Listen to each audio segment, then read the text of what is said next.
This week, we're going to be installing some Notch Custom Fender Flares to the Green Cherokee.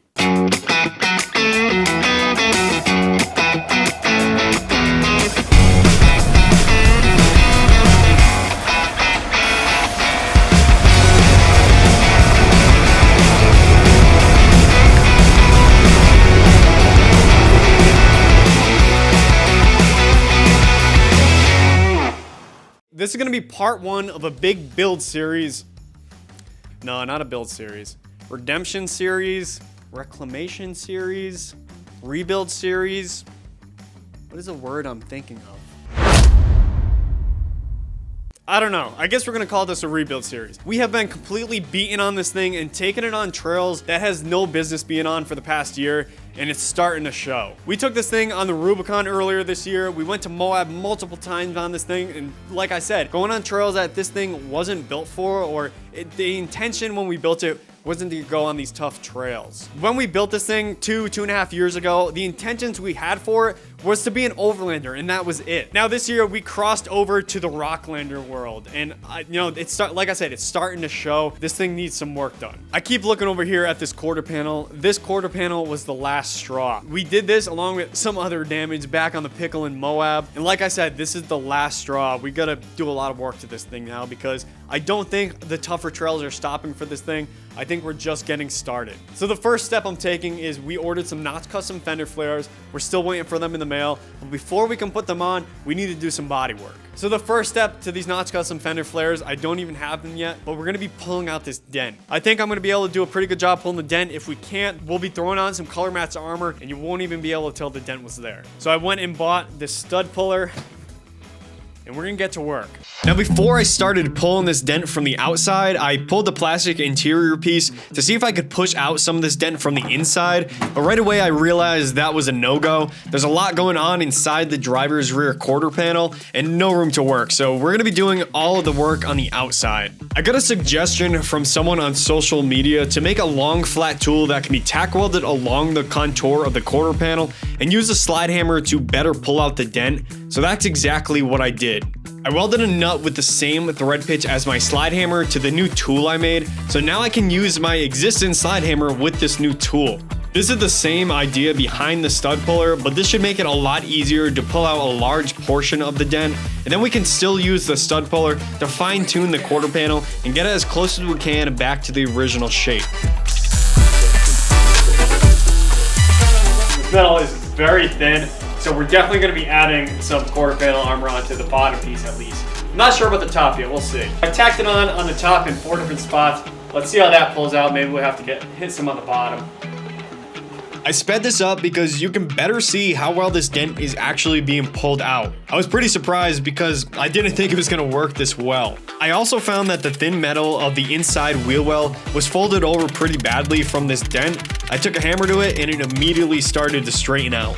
This stud puller took a few minutes to get used to. I've never used one of these before. This one in particular was about $100 or so from Harbor Freight. I'm happy with the results I got from it and would definitely recommend it for smaller dents or smaller jobs in general. If I didn't use the tool I made at first and went right to the stud puller, this would have been a lot more difficult.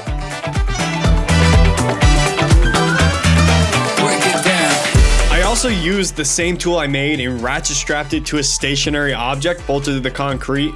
In my case, this was my DOM bender. This held tension on the quarter panel while I was able to hit it with a hammer to further straighten it out. So there's been a few weeks between that first part of the video that you all just saw and right now. There's been some developments. I went out and ordered the Notch Custom Fender Flares. They were supposed to take 60 days to come in, and they came in literally 6 days. So I'm pretty excited about that. These things are very, very stout. They seem really strong. They're actually made out of fiberglass. And like I said, these are gonna be getting painted the same color as the Jeep, forest green. These are gonna take a lot of work to get to fit on the Jeep. We're gonna have to do a lot of cutting, so we're gonna have a lot more clearance when it comes to the tires now. We're gonna have to do some welding and some more body work. Back here, I also also realized that we were able to get the shape back to this quarter panel pretty well, but I realized I'm not the best at bodywork, especially this finished bodywork that has to look really good. So we are going to be covering this up with some armor. Now I went out and bought the JCR armor. I got the upper and the lower pieces. What sold me on this upper armor was the rub rail they have up here. My thought process on this armor was that if we're ever super sideways like we were when we did this damage in the first place, hopefully the rocks would catch that rub rail rather than, like, say, our new fender flares or somewhere else on the body. I wouldn't have been able to build ones exactly like this because you can see they have a bend here. And I do have a bender, but it only bends across a span of 18 inches. And this is like 2.5, 3 feet actually. So it's all good. I forked JCR over some money. We're gonna save some time and now we can get to work. We're gonna have to install the Notch Customs Fender Flares before the armor because there's a lot of cutting involved on the body with these flares. We're gonna be opening up this wheel well quite a bit, which means we're gonna need to cut into this armor as well. So basically, I need to install the flares to know where to cut the body and the armor. This is by no means a tutorial video, just my experience installing these flares and this armor. I just want to make that clear. I'm not going into depth exactly how this needs to be done. I'm just giving some insight on my experience doing so. I started with the rear flare on the quarter panel. I found out quickly that this is nearly impossible with one person, so I recruited Ash to help hold the pieces in place while I marked where we needed to drill the holes in the body. We lined it up best we could while comparing it to the photos on the instructions, as well as similar Cherokee builds using these flares online. I'd recommend drilling the holes a little big. I do believe the instructions say 3/8, which is much bigger than the actual stud and the flare. This is so you have some adjustment with the flare, which you're definitely going to need because there's two pieces in the rear here that need to be lined up not only with each other, but with the body lines on the Jeep. This is definitely a frustrating install. It's pretty difficult. It's pretty time consuming, I should say, to make sure these two pieces are perfectly lined up and you're not drilling unnecessary holes on the body. All right, it took a while, but we got the rear driver's side all fitted up. And the next step is we're gonna be opening up this wheel well by cutting out all of this metal underneath the new flare. So this is gonna be opening up this wheel well quite a bit. Doing the rear is quite a pain because you're not only trying to line up these two pieces right here, but you're also trying to make this gap match this door jamb, is what I've seen on other people's Jeeps. And I think we got it pretty close. It's looking really good. We got a little bit of adjustment because I opened up the holes a little bit. You can see that. This front one, I actually had to drill a new hole here on the bottom. So that top hole is gonna be, we're gonna probably be closing it up and welding it shut. And then this middle hole, we had to open it up a little bit. So we might be closing up some of that as well. But it looks pretty good. So the next step, like I said, you can kind of see the line I scribed right here. I'll take this off. We got to cut right along this line all the way around. Open this right up.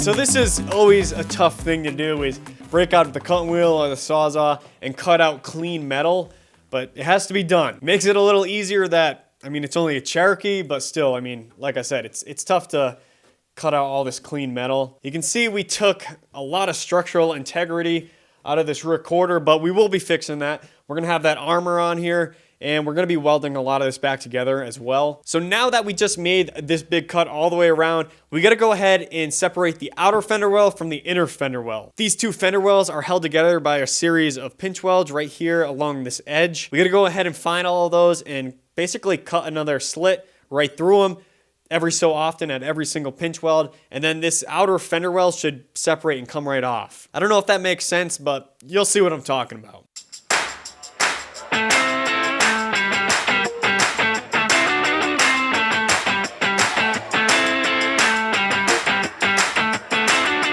So like I said, there's a series of pinch welds that hold the inner and the outer wheel well together. I need to find all of these and put a cut through them, and once I do so, I can take some pliers to the existing outer wheel well pieces and get them removed. I did this exact process all the way from the rocker up the wheel well and down the quarter panel. It's pretty amazing how much more room we're gonna have in the wheel well now. the days of rubbing are finally gone. Now from here I need to reattach the inner and the outer wheel well. The way I'm about to do this is recommended by Notch Customs. It's in their directions and it uses as much of the existing metal as possible. But there are other ways of doing this. I noticed a few people online completely cut out the inner wheel well and install completely new metal. I think that's a really good and clean way to go about it. But I also feel like the way Notch Custom recommends is a good and clean way to do it as well, and arguably takes less time. It should be noted that I will need to add a small amount of new metal down at the quarter panel and at the rocker.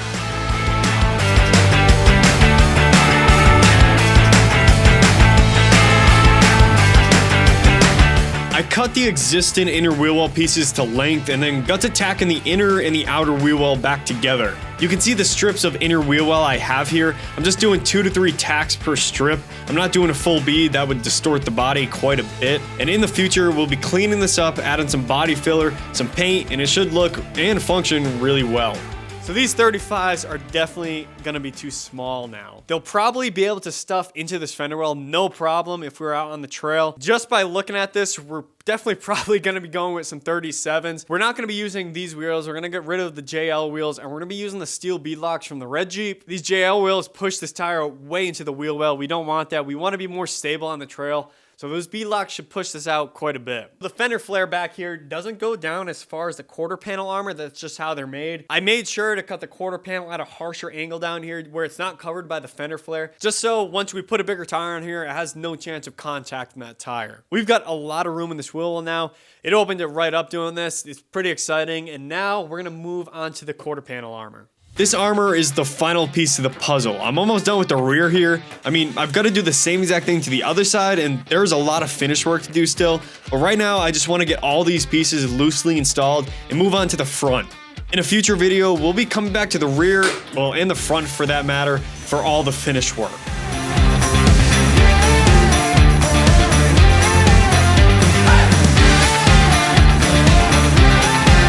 So the next step is we're actually going to be cutting the armor. You can see that since we opened up the wheel well now, the armor is a little too big for the wheel well, which is totally fine. We're just going to scribe a line on the back side of the armor here, and we'll take it back off and cut it. And then once we go back on, we'll just have to drill a few new holes. We'll have to move those up, move that one over, as well as this one. I decided to put the lower quarter panel armor on before I took the upper off, just so we can mark it and cut it all together. But I just wanted to show you all that sometimes fabbing up your own parts is the better way to go than buying prefab parts. I considered building these instead of buying them, but just for time's sakes, I went ahead and bought them. It's just small things, like see these 2 bolts I noticed? These 2 pieces are completely square with each other, just keep that in mind. But these 2, like you would think these 2 bolts would be perfectly in line with each other, the holes that were there.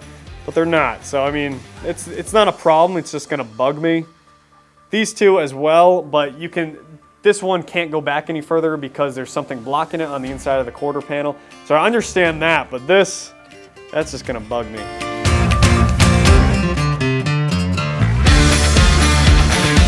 I also marked where the holes for the fender flare studs need to be drilled in the armor so I can drill those while the armor is already off. Both pieces were quick to cut. I just used a cutting wheel and then a flap disc to clean up the edges afterwards. I got everything reinstalled and then went to work on the passenger side. I filmed the entire thing, but now that I think of it, you don't need to watch me do the same exact thing to the other side. I think you get the idea.